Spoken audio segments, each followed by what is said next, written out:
kegiatan biasa gitu-gitu. Besoknya itu ada apa tuh? Mungkin bergabung juga. Saya juga merasakan aura yang gak enak nih. Denger nggak Om bisa nih tadi? Biarin aja udah. Mungkin setannya ngikut ke dalam studio nih. Bisa jadi. Ngomong gini. Set merinding juga gue cerita. Assalamualaikum warahmatullahi wabarakatuh. Jumpa kembali di channel Magenta Malam Gentayangan. Terima kasih bagi sobat Magenta yang sudah subscribe, like, share, and komen. Bang Genta doakan kalian sehat-sehat selalu, panjang umur, dan dimurahkan rezekinya. Amin. Bagi sobat Magenta, kali ini Bang Genta kedatangan sobat Magenta bernama Om Wage. Beliau akan menceritakan pengalaman horor, mistis tentang kejadian menegangkan nih. So, kita sambut aja kedatangan Om Wage. Terima kasih Om Wage. Sama-sama. Apa kabarnya? Sehat Om Wage? Sehat. Sehat. Tinggal di mana Om Wage? Di daerah Pancoran. Waduh. Pancoran, daerah Kalibata. Kalibata. Waduh, terima kasih nih Om Wage. Udah jauh-jauh datang ke studio Magenta nih Bang Wage. Macet ya Bang Wage? Ya lumayan. Kegiatan sehari-hari apa nih? Om Wage? Sehari-hari ya biasalah, kerja aja biasa. Kesibukan biasa aja. Ya kalau di rumah paling ya ngurus-ngurus biasa, burung lah, piaraan. Katanya dengar-dengar kerja di penerbitan ya Om Wage? Betul, penerbit buku. Oh, penerbit buku. Iya, jadi kita buku Lentera Abadi. Oh, Lentera Abadi. Iya. Kalau buku-buku sekolah Om Wage? Ada, tapi yang sekarang ini kita lagi fokus ke Tafsir Al-Munir. Tuh, bagi sobat Magenta yang mau membeli buku Tafsir Al-Munir bisa menghubungi nih Om Wage. Ya, ada di sini nih Om Wage ya. Boleh. Siap pokoknya. Om Wage, ini langsung aja nih kita nih. Bisa nggak diceritakan maksudnya kisi-kisinya dulu nih Om Wage? Oh iya. Tentang pengalaman nyata nih ya Om Wage. Betul. Ya, kisi-kisinya itu. Ya apa namanya? Kisah waktu bokap sih, waktu orang tua waktu itu. Oke. Orang tua, jadi apa namanya? Kita kan baru pindah waktu itu di daerah Kalibata itu. Nah, itu sebelum saat ini rame itu. Kalibata itu kan dulu kan hutan. Wih, Kalibata coy. Danau itu kan danau Kalibata, makam pahlawan tuh. Nah, depannya itu hutan-hutan karet itu. Horor banget tuh pastinya. Iya. Apalagi kalau udah apa namanya udah maghrib gitu. Itu udahlah banyak lah berita-berita yang simpang siur lah gitu. Ada kejadian aneh lah atau apa gitu. Banyak gitu. Iya. Dan di situ juga kan dulu sebelum kita sekarang ini, dulu itu jalan setapak. Depan rumah itu jalan setapak. Tanah lah. Tanah merah gitu. Nah, Oke nih, Mbak Om Wage, sebelum kita lanjut berikutnya, kebetulan ada yang mau lewatin dulu Bang. Iya, siap. Oke, bagi Sobat Magenta yang belum subscribe, like, share, and comment, silakan subscribe atau dapat menghubungi DM ke Instagram kami atau email ke Magenta Channel 479. Dan Sobat Magenta yang ingin sharing cerita atau berbagi pengalamannya tentang urban, tentang pengalaman, tentang pengendakian, atau cerita-cerita horor dapat menghubungi kami. Siap!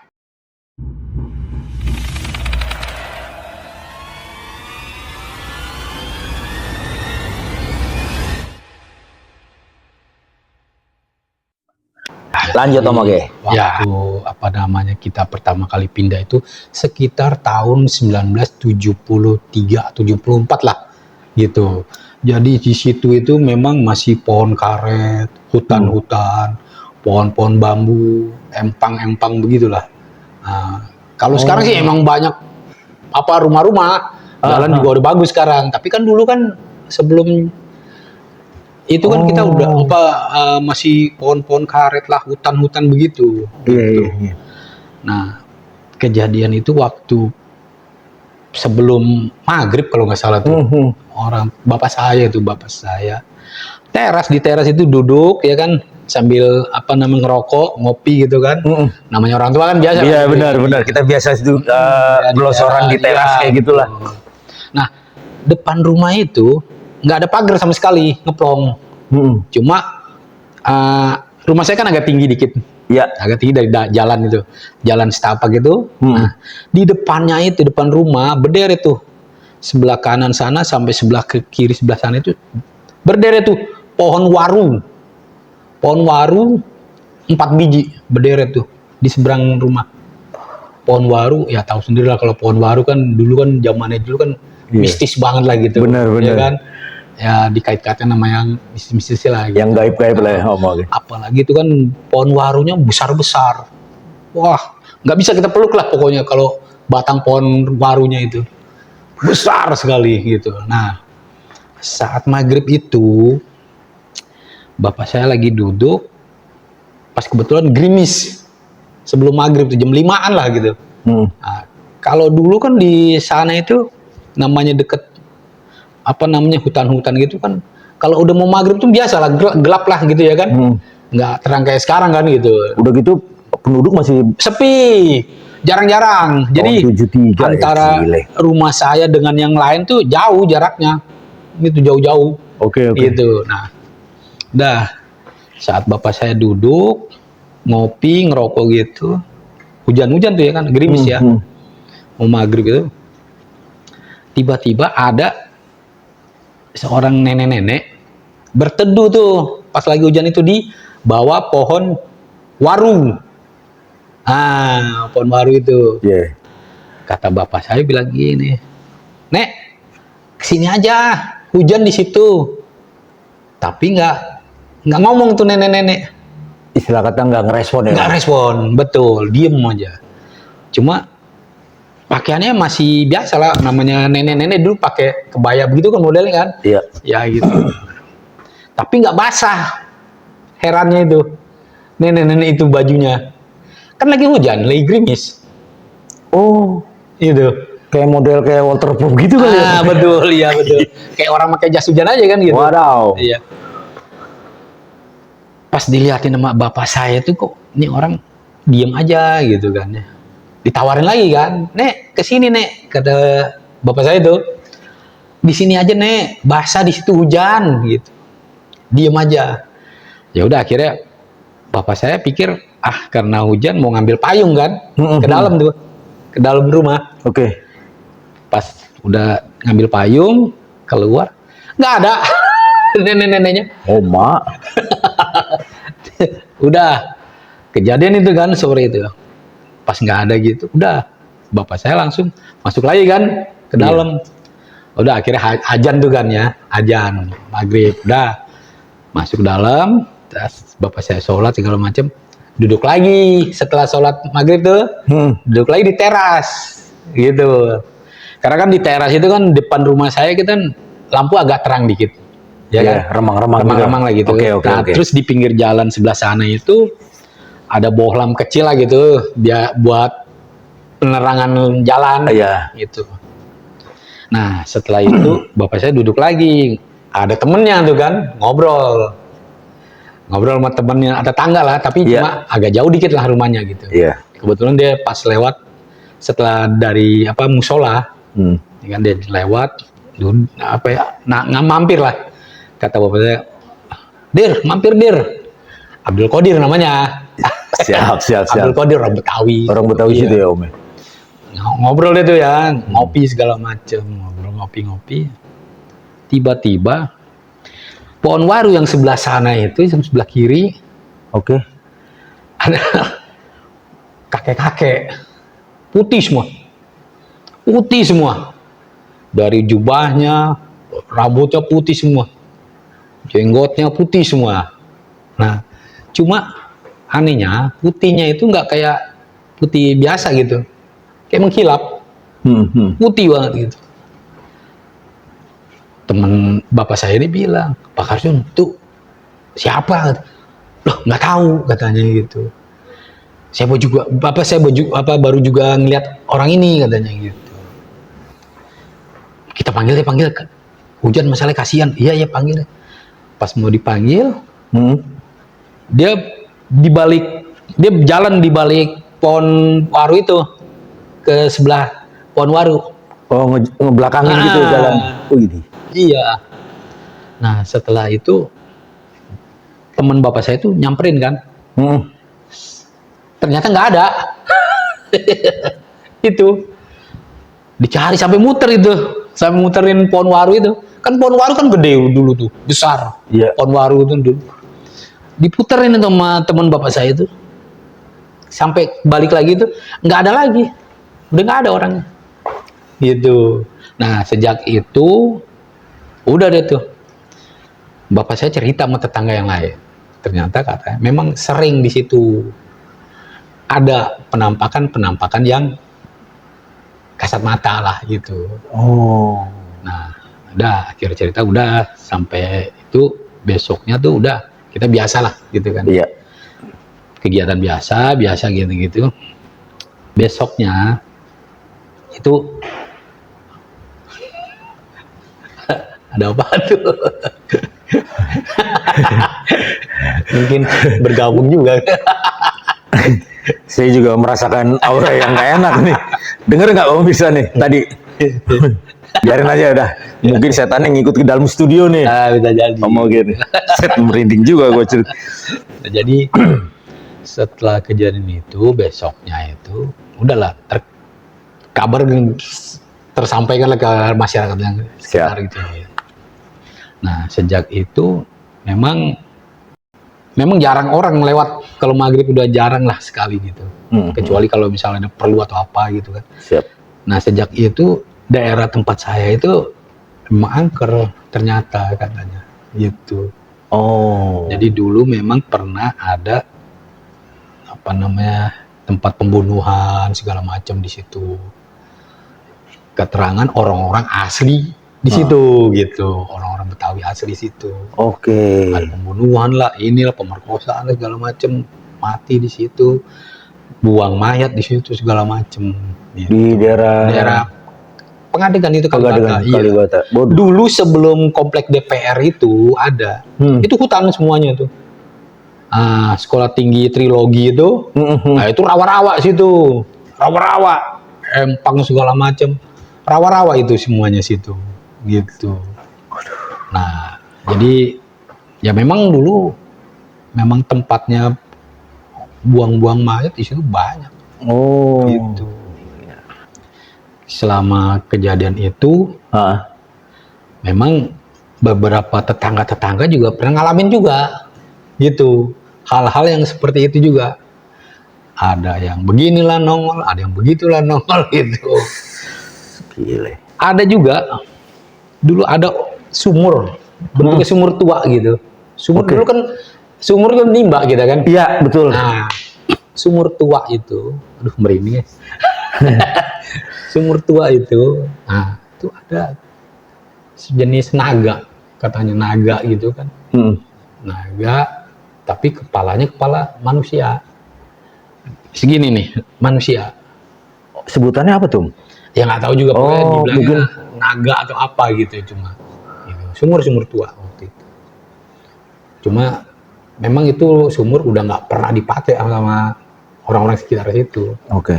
Gitu. Nah, akhirnya pernah waktu itu anak kecil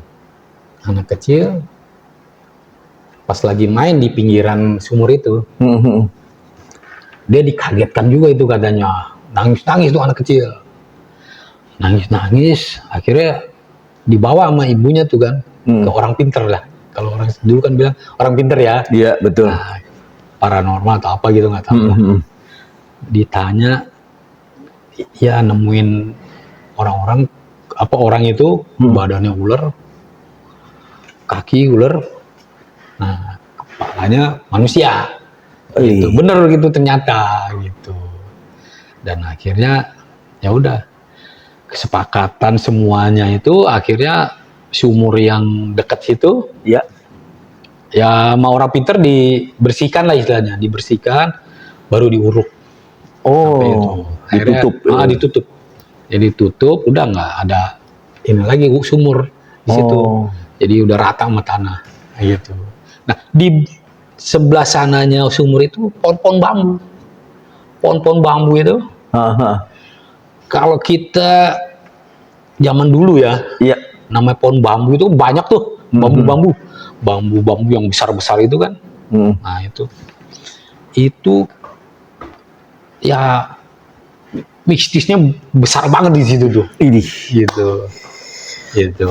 Jadi, aduh, susah juga yang nerangin karena kejadian-kejadian aneh itu banyak di situ dulu. Gitu. Banyak deh pokoknya. Ada yang beginilah, nenek-nenek lah ini segala macam. Gitu. Tapi ya seiring jalannya waktu, akhirnya berjalan normal lagi. Akhirnya banyak namanya pendatang baru kan datang ini ditebang lah ini segala macam. Akhirnya sekarang udah banyak rumah lah gitu. Sekarang ini ada rumah besar segala macam, kontrakan segala macam di situ. Gitu. Jadi ya akhirnya seiring waktu ya hilang begitu aja cerita-cerita itu, gitu Bang. Oke. Iya.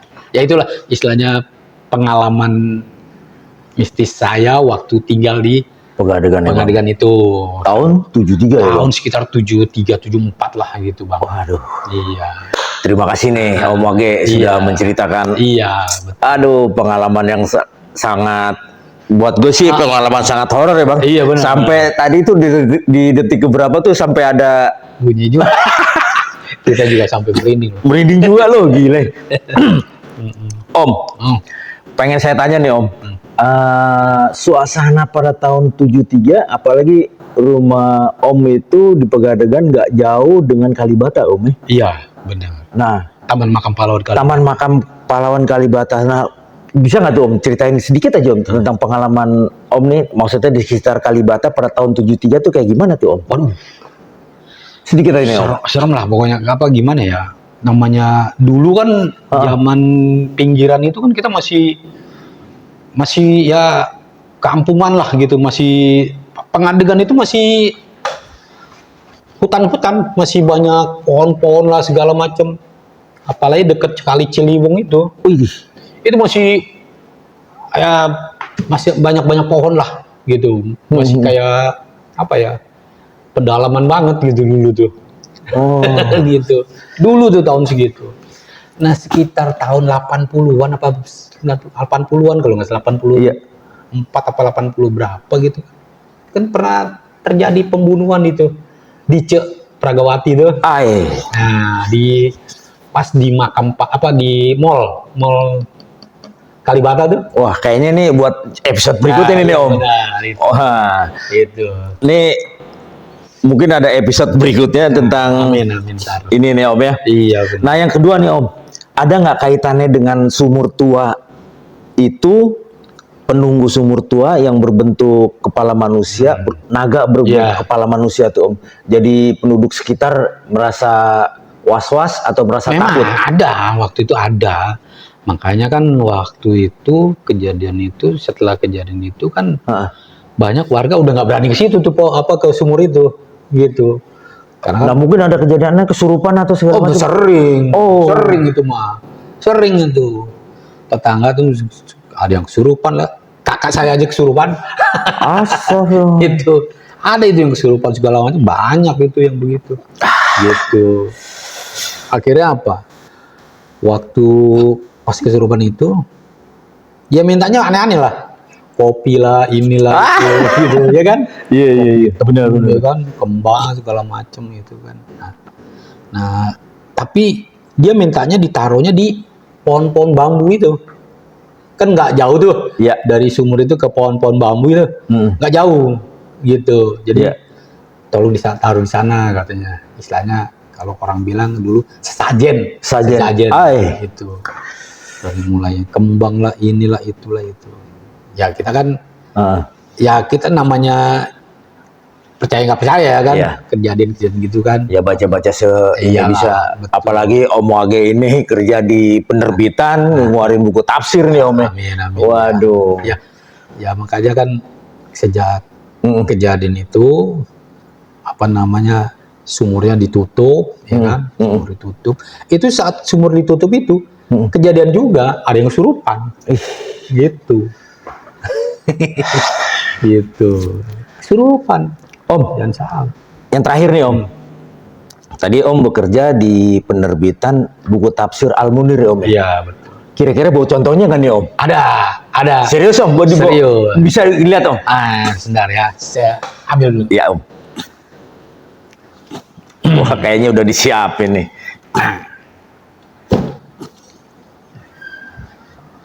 Ini dia. Waduh. Tafsir Al-Munir Tafsir. Al-Bantani. Ya.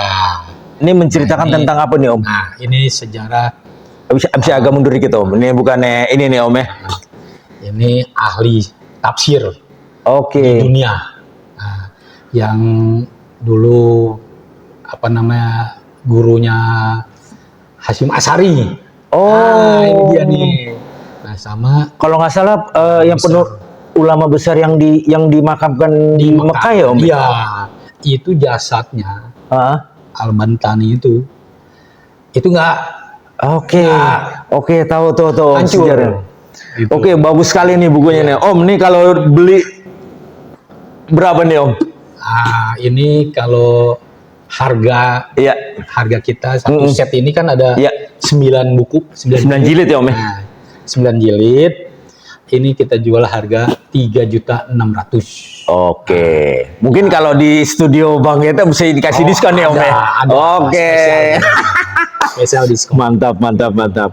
Ya, nanti bisa dihubungin ke Bang Denny aja. Bang Genta. Bang Ulang. Genta, sorry. Bang Genta. Oke. Gitu ya. Siap. Waduh, bagus sekali nih. Ini buat Bang Genta aja. Alhamdulillah. Makasih. Iya. Satu set nih ya. Iya. Alhamdulillah. Wih, Kita diambil aja. bukunya sangat bagus nih. Iya. Gitu. Aduh. Iya. Terima kasih Ya, Om Wage sudah menceritakan pengalaman mistisnya, bagi-bagi. pengalaman pribadinya nih Om. Bagi-bagi Sampai dia bekerja saat ini di perusahaan penerbitan dan buku yang sangat laris manis nih Om ya. Amin. Tafsir Al-Munir Al-Bantani. Iya.